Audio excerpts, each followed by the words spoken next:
Здравствуйте. Здравствуйте. Здравствуйте. Присаживайтесь. Бутылочку Эля.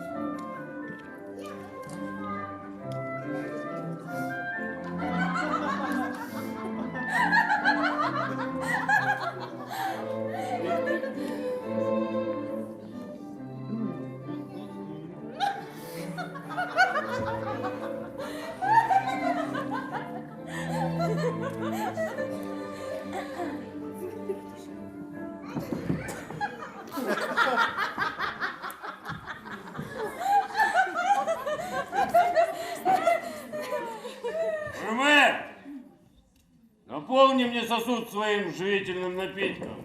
У тебя денег нет. Не беда. Я вижу у вас новые лица. Добро пожаловать в трактир «Морской дьявол». Разрешите представиться, Лемюэль Гулливер. И всего за пару монет я расскажу вам удивительную историю. Старик, не стыдно тебе? Хватит побираться. Не наливаешь? Вот и помалкивай. Всего пару монет. Я вам расскажу такую историю. Не слушайте вы этого сумасшедшего бродягу. Он этой историей уже всех достал. Замолчи, а то я сожгу твой трактир. Лучше налей мне.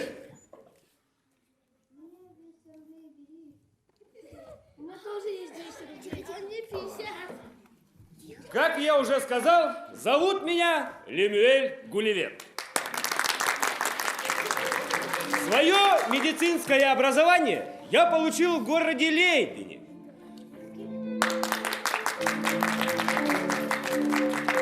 Где вся моя семья и помогала осуществиться моей мечте – стать судовым врачом и отправиться в далекое морское странствие. Там я и встретил Мэри Бертон, мою милую, божественную Мэри. Однажды, во время прогулки, мы встретились глазами, я покраснел и убежал. Как же я был счастлив, когда она сказала мне «да», когда я сделал ей предложение. Я согласная.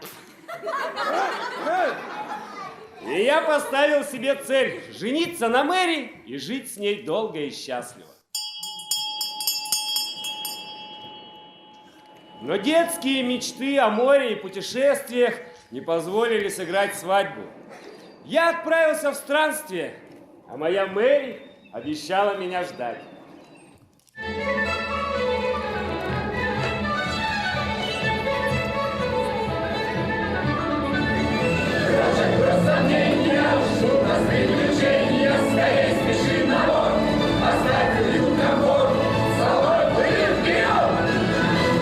Удел благородными плата сердец. Это слово борьба, это риск, наконец. И на времени волны против кости судьбы. Мы самой не плывем, не подглавным путем. Наш ловких открытий не удали. Только смелость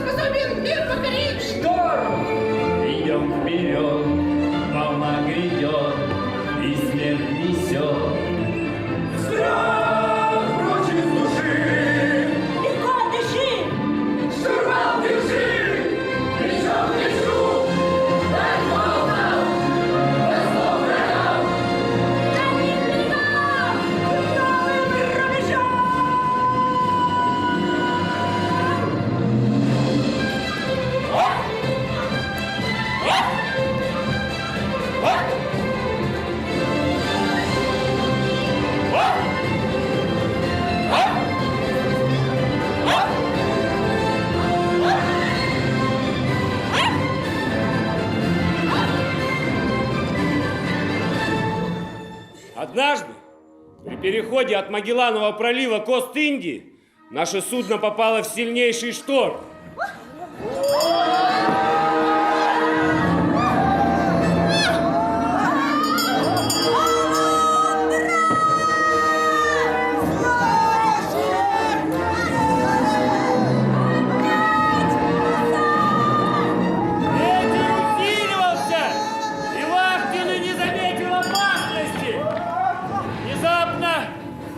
Подхватили наш корабль, швырнули на скалы.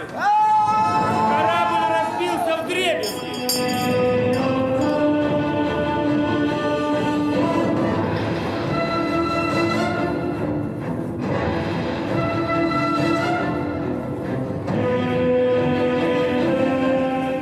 Что случилось с моими товарищами, для меня так и осталось неизвестностью.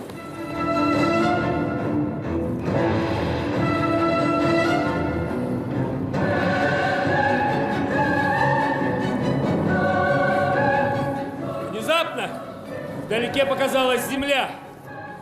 По мере того, как наше судно приближалось, волны становились все тише, ветер стихал. Наконец-то мои ноги коснулись земли. Превозмогая усталость, я прошел еще порядка полумили в поисках какого-нибудь жилья. Но мои поиски оказались безуспешными. Мои ноги отказывались мне служить. Меня одолевал сон.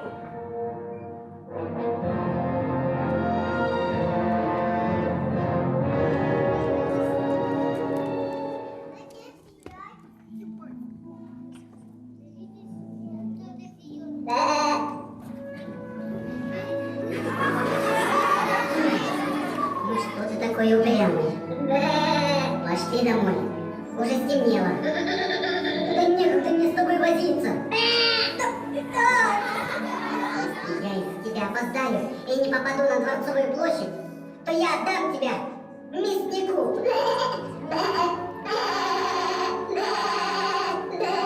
То-то же.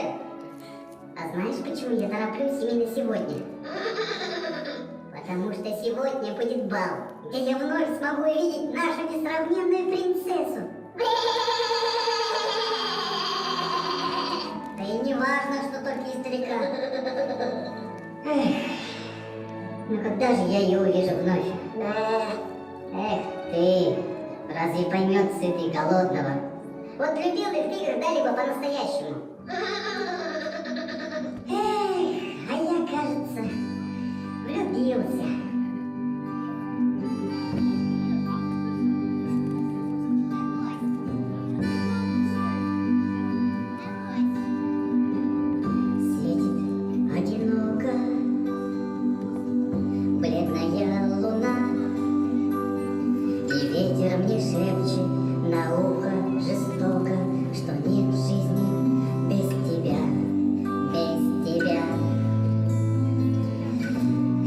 Без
Куда? Стоять! Пойдем обратно. Обратно пойдем. Давай, давай, давай. Пойдем.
Господин генерал, вот он, Человек-гора. Приказываю Человека-гору связать.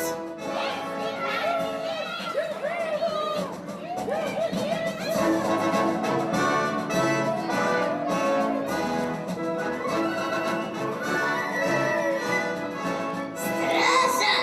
Человек-гора вырывается! Огонь! Прекратите! Прекратите, я сдаюсь! Сдаюсь, прекратите! Прекратить! Враг поднял белый флаг! Я не враг вам! Я не сделаю вам ничего плохого! Извините, с момента кораблекрушения я ничего не ел и очень сильно проголодался. Он нас всех съест! Бежи! Ой!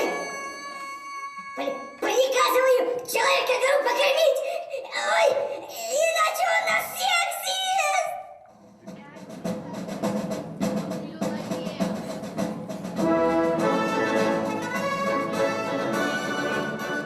За мной!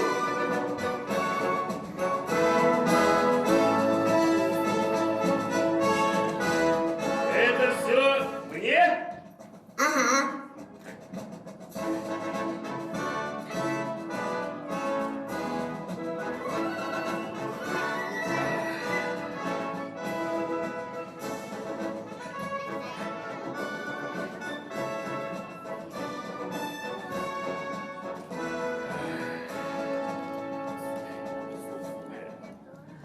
Этот очаровательный барашек тоже для меня.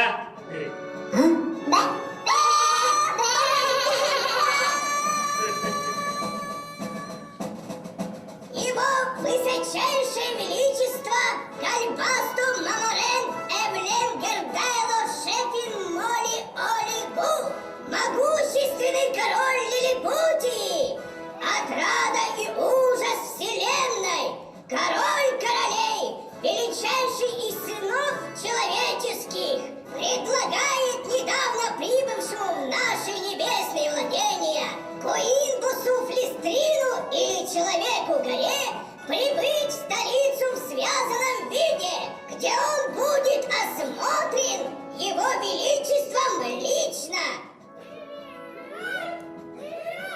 Я так понимаю, это приглашение? Ну, да, приглашение. Или я взят под стражу?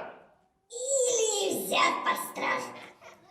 От моей доброй воли я пойду в столицу сам. Нет.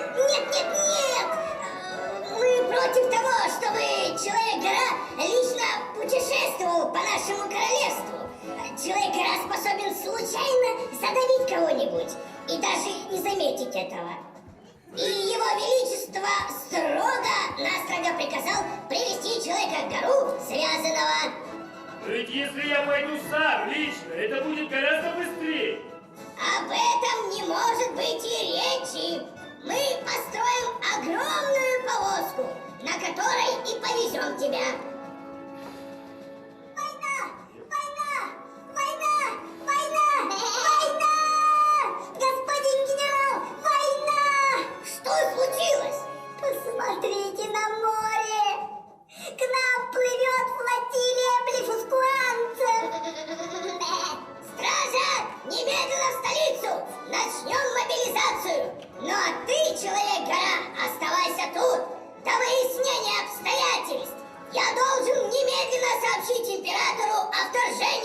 А как же я? Присуждаю тебе звание личного охранника Человека горы.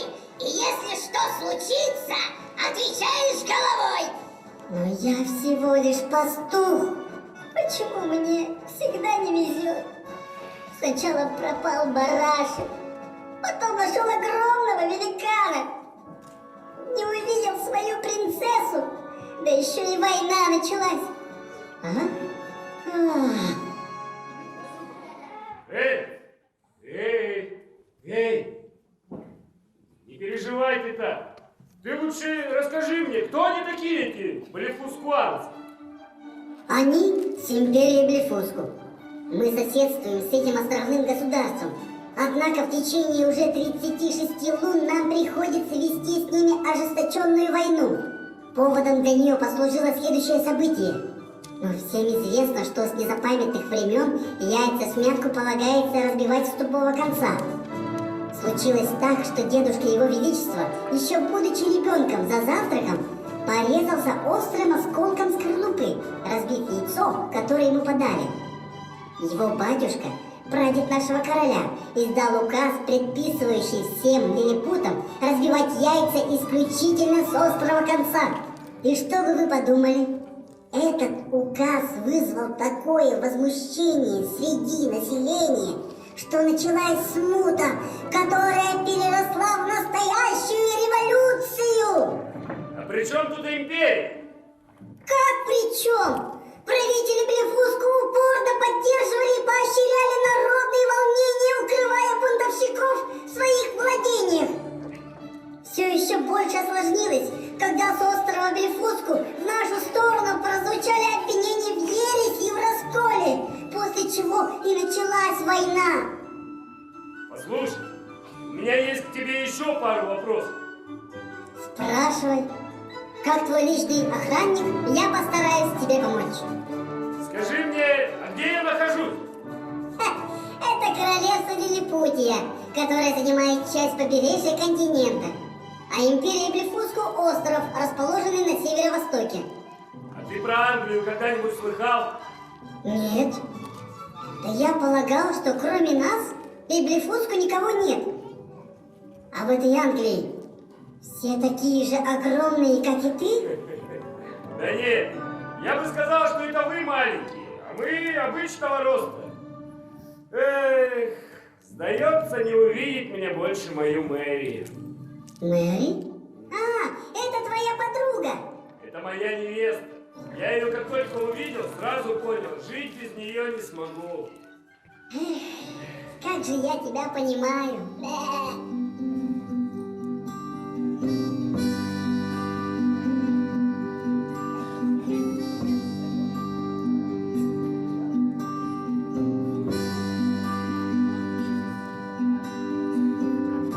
Милая принцесса во дворце живет. Ее не увидеть пастуху там нет места, а сердце тоскует и ждет днями напролет. Мне не везет. Обещал вернуться к суженой своей, ветром миг обернуться, птицы в небо взметнуться, чтоб увидеть ее поскорей, быть снова с ней, быть только с ней. Свет звезды полярной тает в темноте. И мне расстояние совсем не помеха, я скоро вернусь к тебе, вернусь к тебе. Вернусь к тебе. Пусть живет на свете чистая любовь. Открой свое сердце и распахни душу навстречу любви вновь и вновь. Спеши к мечте, к своей мечте. Как мне быть, что делать?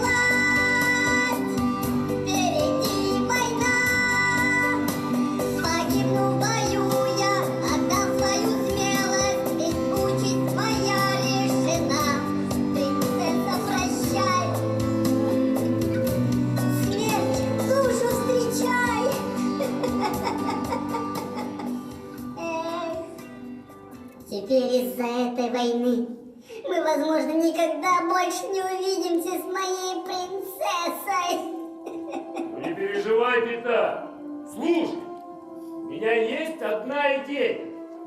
Скажи, а у вас большие корабли? Большие. Ой, наверное, тебе будут выше колен. А что? Хорошо. А в какой стороне находится вход неприятеля? В той. А что? Я схожу туда и обратно вернусь, хорошо? Хорошо, ой, то есть стой. Да меня же казнят из-за тебя. Остановись! Барашек, побежали вслед за великаном!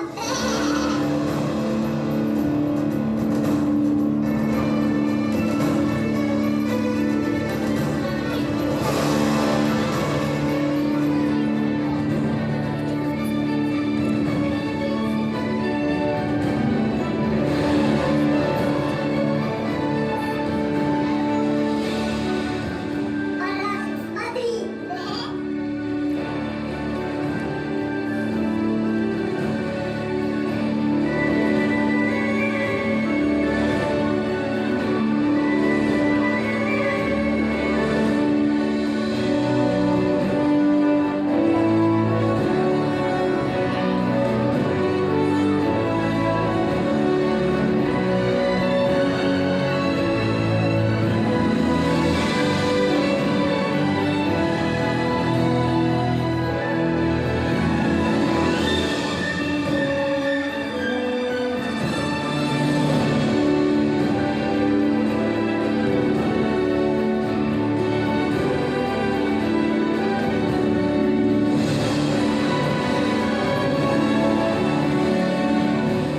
Мы победили! Ура!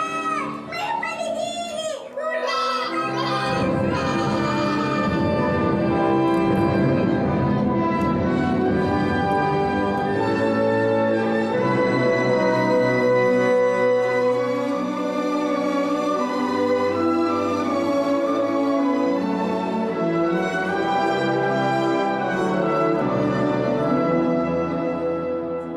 Вот неприятеля был разбит. Король Лилипутий ждал меня на берегу. Он был так счастлив, что я избавил их от оккупантов, что решил устроить на городской площади пир.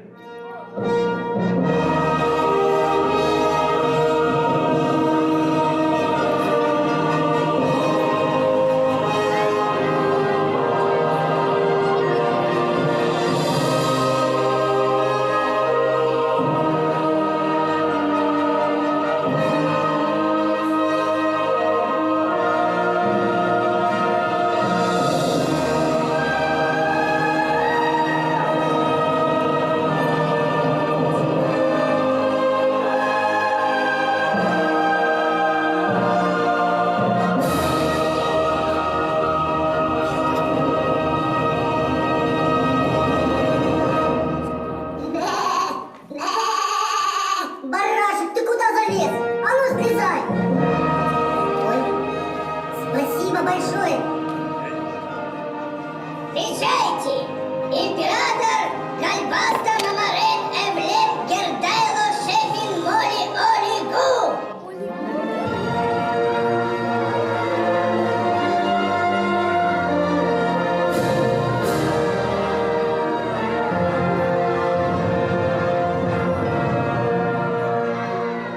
Ваше Величество, у вас такая прекрасная страна. Да, наша страна, Великая Лилипутия, столь же прекрасна, сколь и гостеприимна. Мы рады всякому, кто прибыл к нам с добрыми намерениями. Но если... Что вы, Ваше Величество? Я бы не причинил вам никакого вреда. В моей стране не принято обижать маленьких. Извините, Ваше Величество, я хотел сказать, что вы... Ты хотел сказать, что прибыл из страны великанов? Я прибыл из Англии, и мы не считаем себя великанами. И мне туда непременно нужно вернуться. У меня там осталось одно незаконченное дело. Дело? Впрочем, не важно. Человек-гора, скажи, с твоей вершины виден край света? Что вы, Ваше Величество, я не вижу даже края океана. Но я вижу недалеко какой-то остров. Это остров Блефуску, флот которого мы разгромили. Салют в честь победы!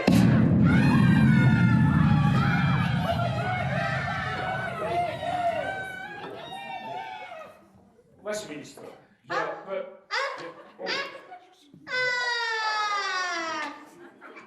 Ваше Величество! Ваше Величество! Что это было?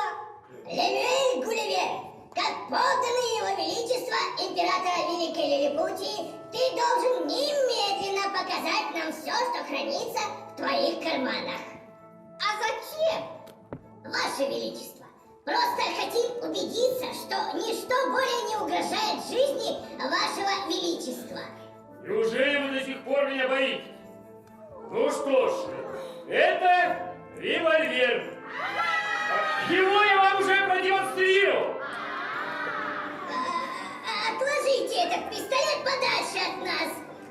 Что у вас есть еще в карманах? Вот.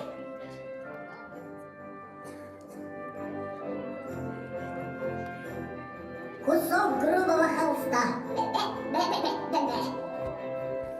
Вот. Сундук с каким-то коричневым песком или опилками. Арси. Будьте здоровы! Это табакерка! Вот, А это что за штуковина? это часы. Они говорят мне, когда нужно ложиться спать, когда вставать, когда отправляться на работу. Внутри кто-то стучит зубами или бьет хвостом. Но гребешок, надеюсь, вам представлять не нужно. Гребешок? А я подумал, что это кусок дворцовой ограды. Это все? Все, Ваше Величество. Пистолет отправить в арсенал. А остальное, Ваше Величество. Остальное можешь оставить при себе. Разрешаю. Спасибо, Ваше Величество. Генерал, что же мы с вами не начинаем праздновать? Пусть затрубят трубы, и пир начнется. Салюты! Огонь!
Неслыханная дерзость, Ваше Величество!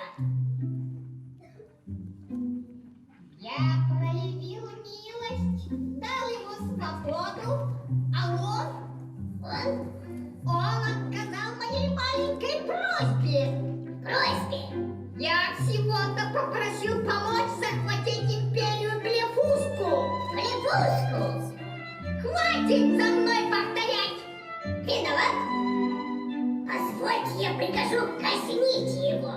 И как ты это хочешь сделать? Мы расстреляем его из наших пушек. Блефускуанцы уже стреляли в него. У него даже царапин нет. Может, мы его отравим? Может быть. Но мне кажется, нам не стоит убивать его. Он полезен.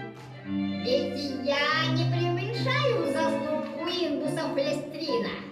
Тем не менее, я обвиняю его в государственной измене. А значит, наказать его стоит.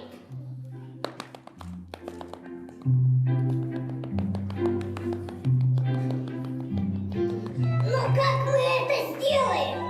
Он ведь может убежать, и никто его не остановит. Надо над этим подумать. Ваше Величество! Ваше Величество! Я здесь. Не желаете ли посмотреть на канатоходцев? Обязательно, мой друг.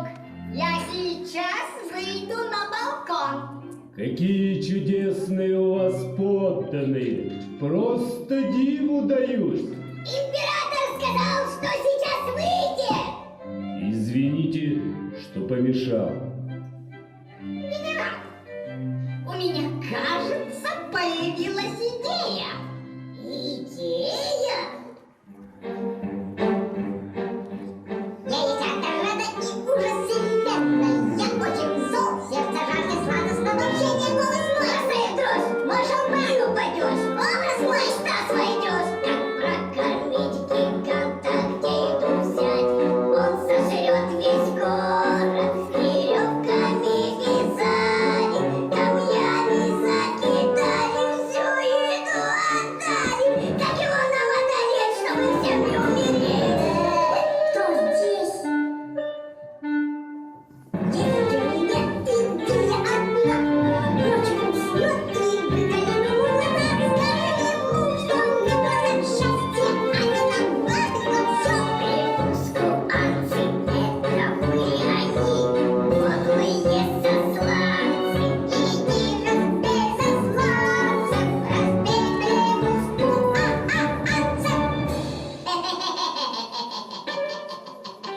Голос ваш бросает в дрожь. Приказываю дождаться, пока не уснет человек-гора. Потом ослепить его. Слепой он все равно далеко не убежит. А мы его направим на наших врагов, где он уничтожит их. Ну а после чего мы его казним. Будет исполнено, Ваше Величество!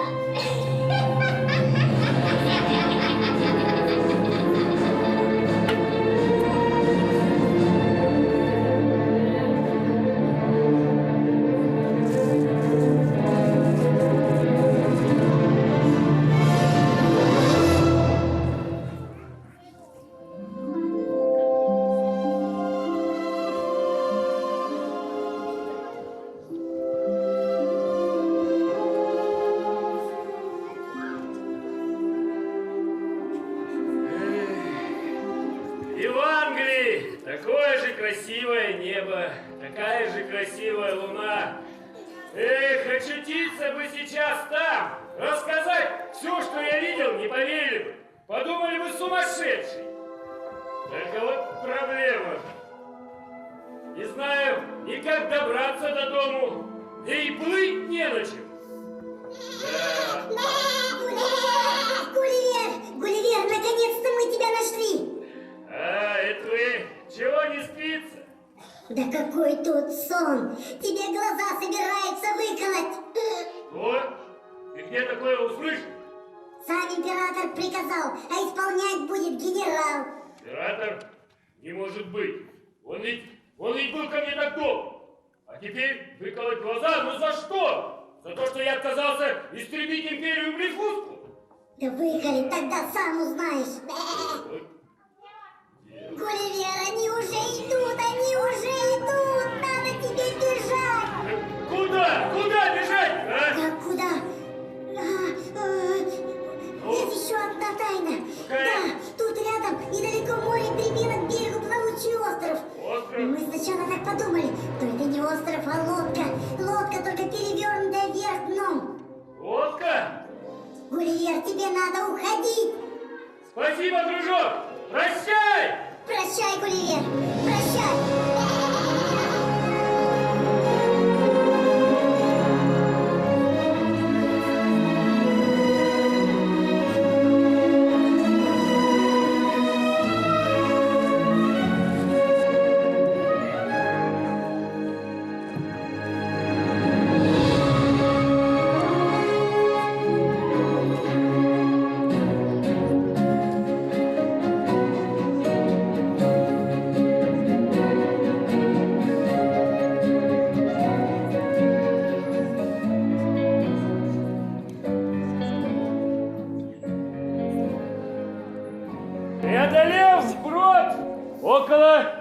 500 футов я увидел лодку. Это была настоящая лодка, очевидно сброшенная с какого-то судна «Шторм». Эх, трудно описать эмоции, которые нахлынули на меня, когда появилась возможность снова увидеть родину и любимую Мэри. Интересно, что было дальше? Мне бы горло промочить. Да и вам не мешало бы отдохнуть. Объявляется антракт!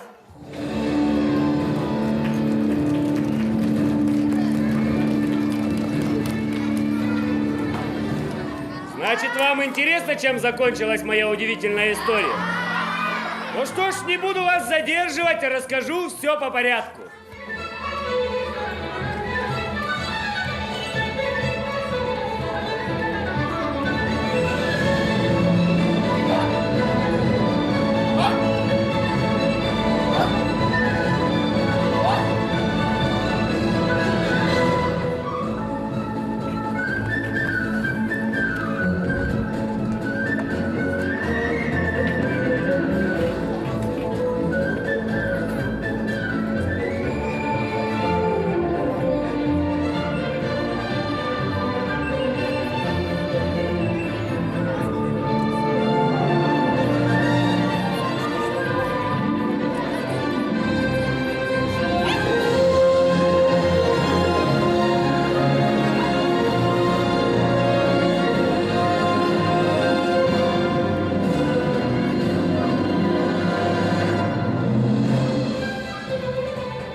Я плыл по просторам морей и океанов. Ни одной живой души на горизонте. Хорошо еще не было бурь.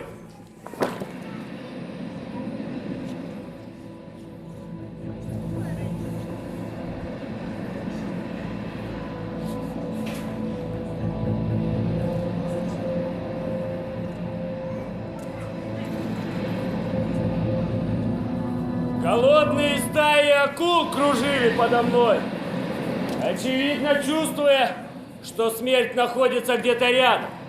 Но я не терял надежды увидеть ту единственную, ради которой стоило жить.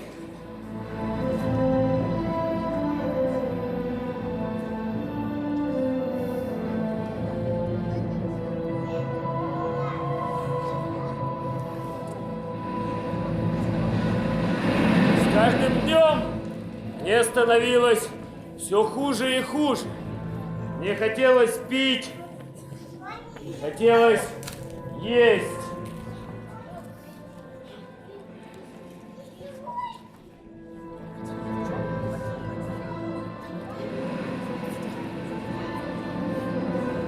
Порой я не понимал, где нахожусь.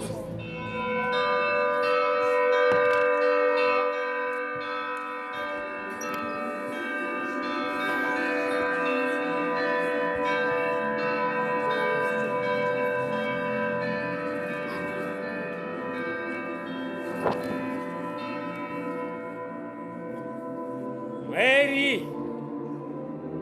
Мэри! Мэри!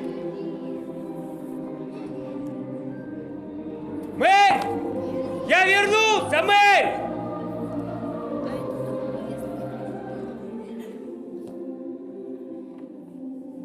Поскольку ни на что не было указано, что бы могло воспрепятствовать этому брачному союзу, я спрашиваю тебя, Люмель Гулливер, согласен ли ты взять в жены Мэри Беттон? Будешь ли ты любить, уважать и нежно заботиться о ней?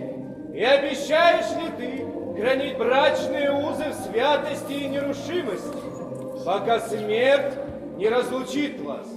Да, обещаю! Согласна ли ты, Мэри Беттон, взять в мужья Люмеля Гулливера? Обещаешь ли ты хранить брачные узы в святости и нерушимости, пока смерть не разлучит вас? Земля!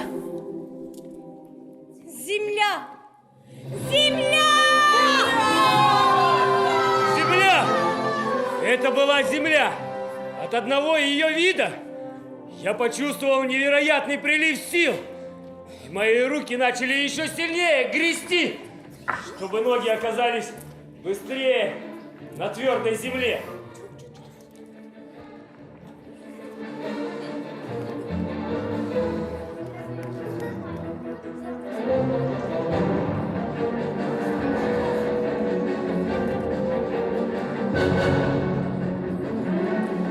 Но моя радость сменилась ужасом и страхом, когда я увидел, что ко мне приближается огромный великан.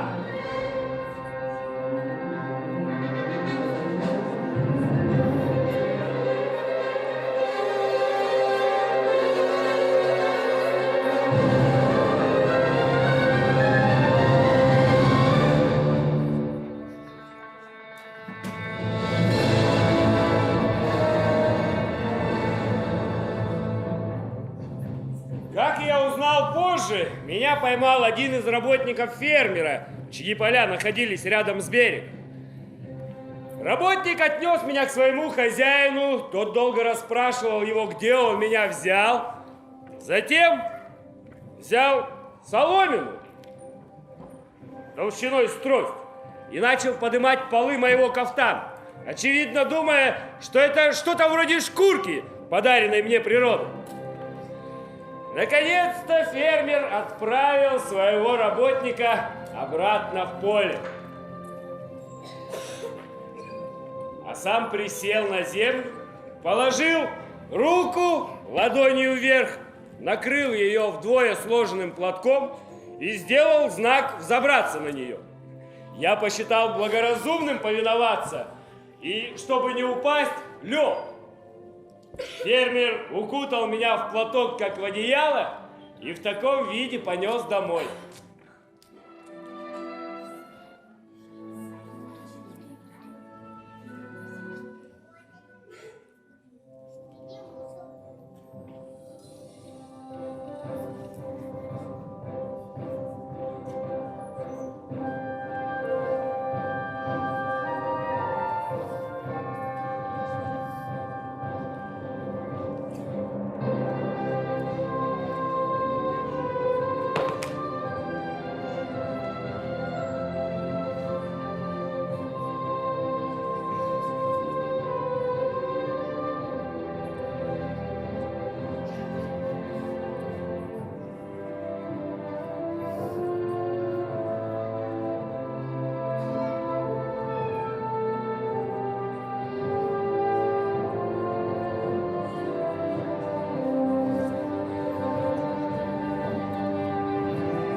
Хозяин закутал меня в этот платок, принес домой и решил показать своей жене.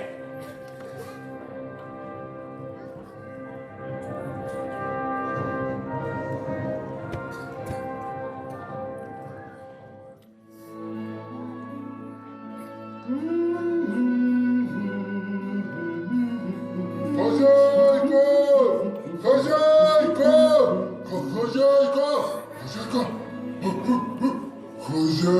Да вижу уже, поняла. Иди давай, работай. Дорогая, посмотри, что я принес.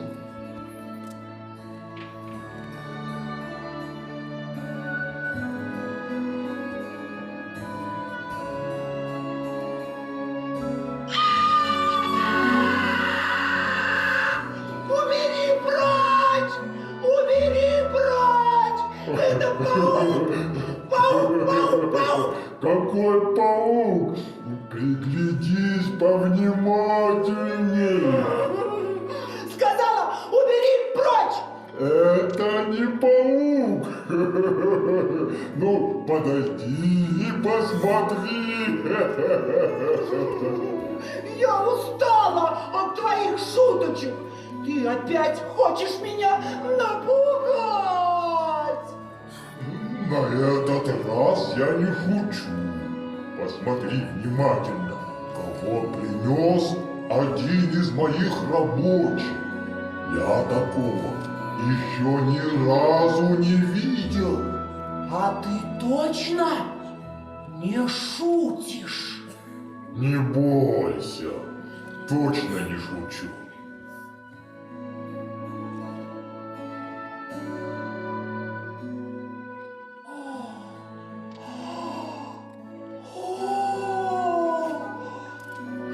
Что это за зверек? Не знаю, сам впервые такого увидел. Пищит о чем-то, совсем не понять. На двух ногах ходит. Смешной какой! О, а давай его покормим, да и сами покушать сядем. И то верно.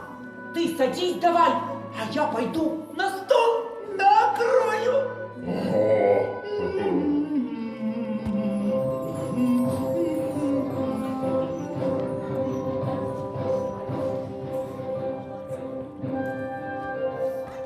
Мой хозяин посадил меня рядом с собой, с краю стола. От края стола до пола было порядка 30 футов. Я отодвинулся подальше, дабы не свалиться. Хозяйка же отрезала мне тонкий ломтик говядины, положила его на самое маленькое блюдце, туда же накрошила хлеба и придвинула ко мне. Отвесив поклон, я взял нож, вилку и принялся за еду, что доставило всем присутствующим огромное удовольствие.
После обеда хозяин отправился в поле и наказал своей жене, чтобы та приглядывала за мной. Я же так утомился, что прилег и уснул прямо на столе. Хозяйка увидела это, но не стала меня будить, а пошла куда-то по своим делам.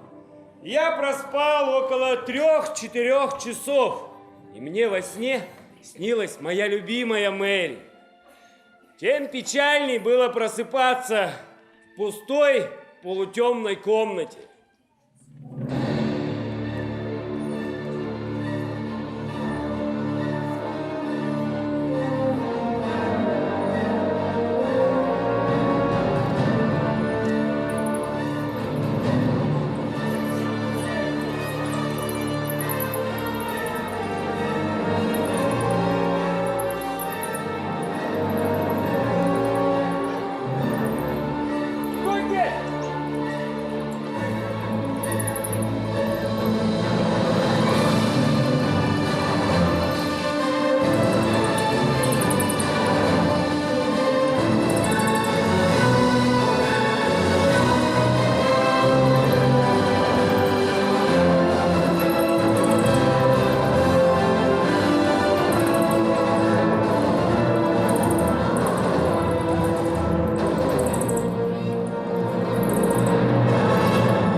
уползла раненая мною крыса.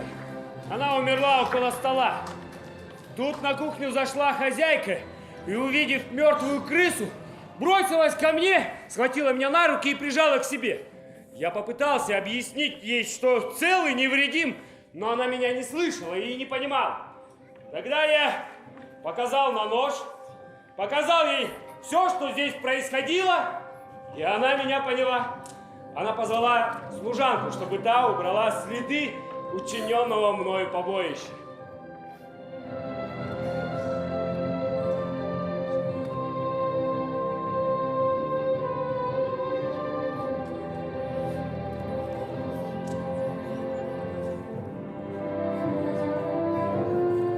На ферме жила еще одна маленькая девочка 9 лет. Вместе с матерью она соорудила мне колыбельку, которую поставили в ящик, вынутый из комода. А этот ящик поставили на полку, подвешенную к потолку, чтобы таким образом защитить меня от крыс. Там я и спал, пока жил на ферме.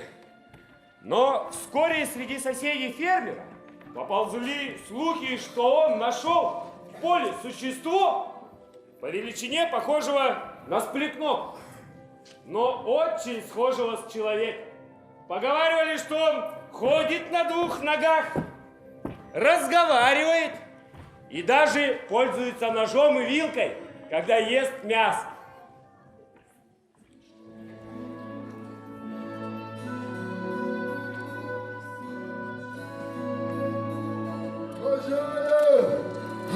Хозяин! Хозяин! Хозяин! Гость! Добрый день, сосед. Добрый день. Случилось что? Отчего же случилось? Потому как ты редкий гость в нашем доме. Отобедать не желаешь? Спасибо за приглашение, но я сыт. Я вот по какому вопросу. Слышал, что у тебя зверек появился необычный.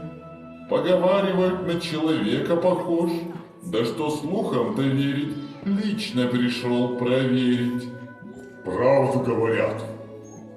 Доченька, покажи гостю зверька.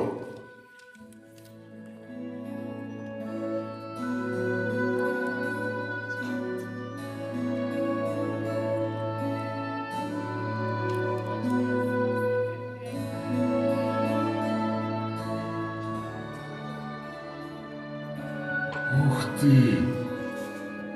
Действительно похож. А что-нибудь он умеет делать? Я его кое-чему научила.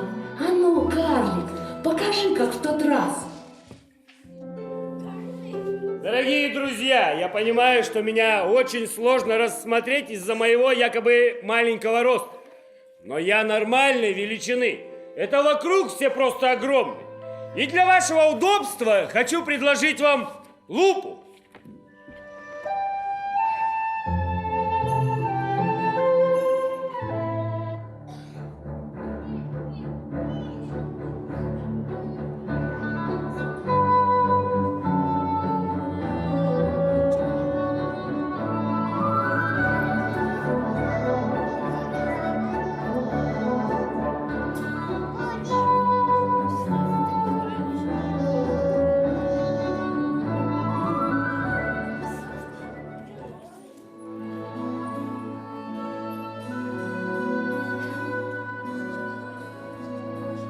Дорогой сосед, ты не понимаешь, что у тебя в руках.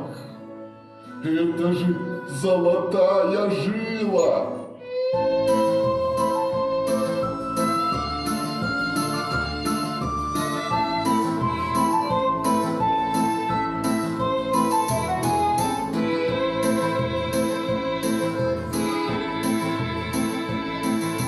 Все, что важно в мире этом, золото, вес и счет монетам. Если богатство само в руки плывет, надо хватать, а не то совсем уйдет. Цвекать человека в клетку посадить, по городам и селам возить, а чтоб на него можно смотреть.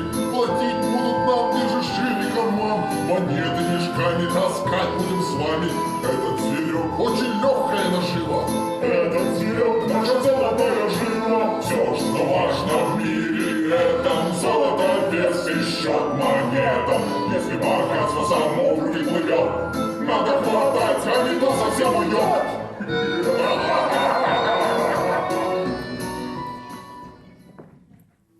Папа и мама, вы обещали подарить мне карлика.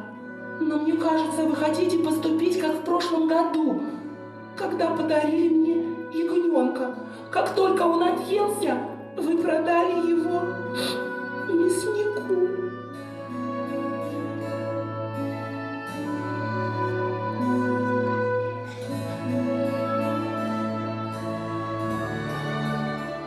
Хозяин мой по своей натуре оказался тот еще сквалык.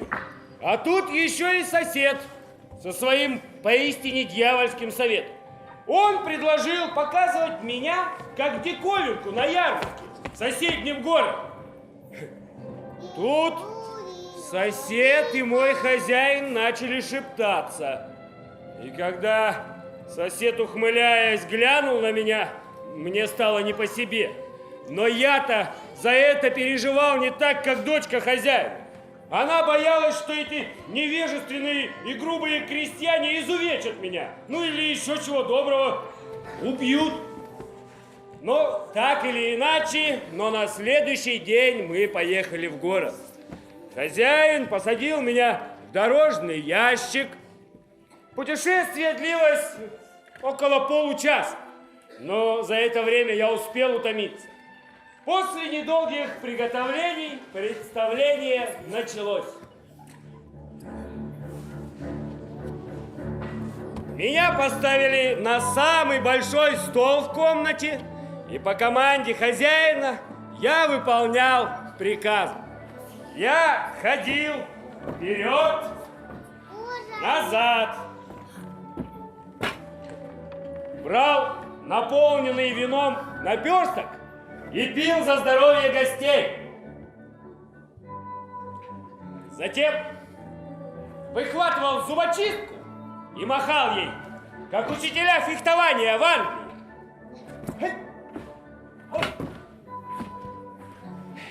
Так или иначе, но нас пришло посмотреть очень много народу.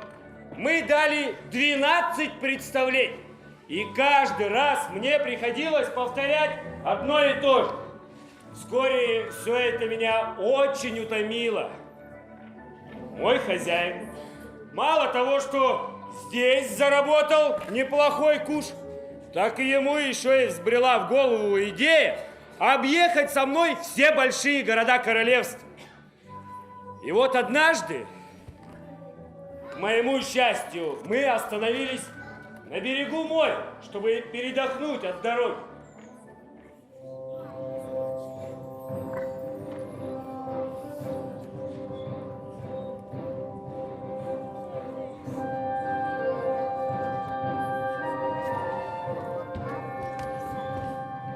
Дочь, далеко не уходи. Мы немного дадим лошадям отдохнуть и поедем дальше. Да, папенька. Я только к берегу помыть руки и обратно. Оставила бы карлика в карете. Я не хочу с ним расставаться. Может, он тоже хочет руки помыть. Хорошо, доченька.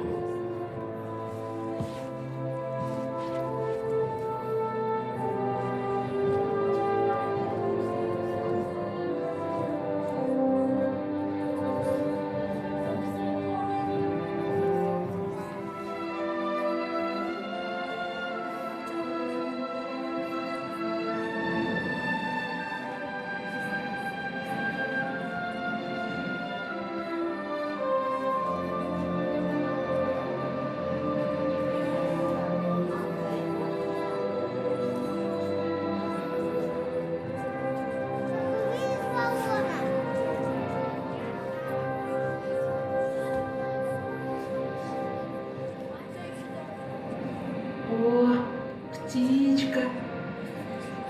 А ну, кыш, кыш, кыш. А ну, отдай, отдай, говорю, отдай это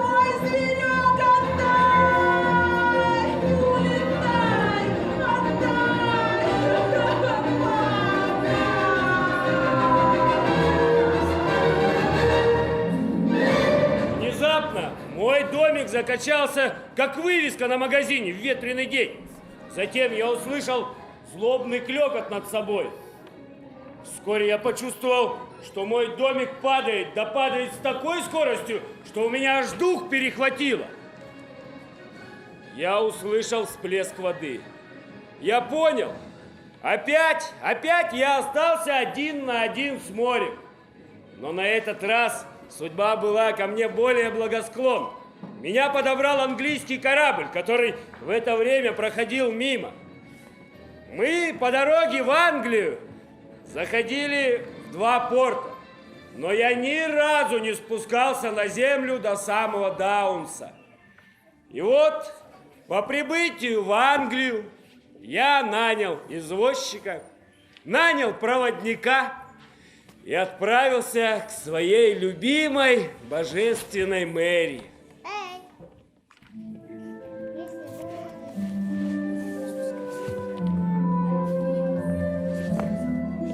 Бармен, наполни мне сосуд, горло промочить, а?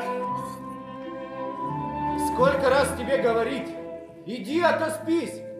Тебе в этом трактире больше никто не нальет.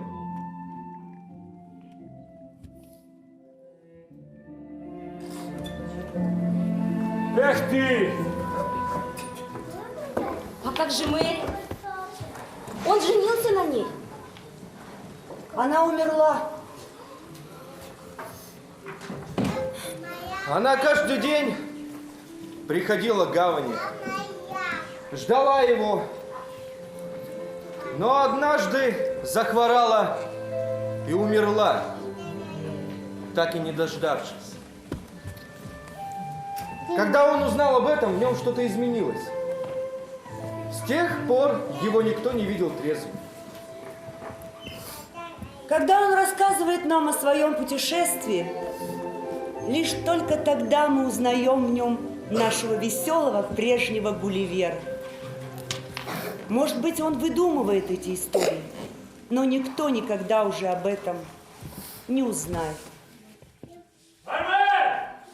Бармен! Наполни мне сосуд своим живительным напитком! Я вижу, у нас новые лица! Добро пожаловать в трактир «Морской дьявол». Разрешите представиться, Лемюэль Гулливер.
Остался с мыслями наедине. Мой страх проснулся в тишине. Он не дает уснуть, он гложет душу и шепчет зло. Кому ты нужен? Ты, жалкий неудачник и бродяга. Ты жизнь прожил напрасно, бедолага. Любовь свою пожертвовал он мечтам, а счастье разбежалось по углам. Как заколдованный в бреду, хожу по острому ножу, тоскую, мучаюсь, хандрю. Все потому, что я люблю. Прочь уходи, слепое наваждение, во мне любовь живет, а не забвение.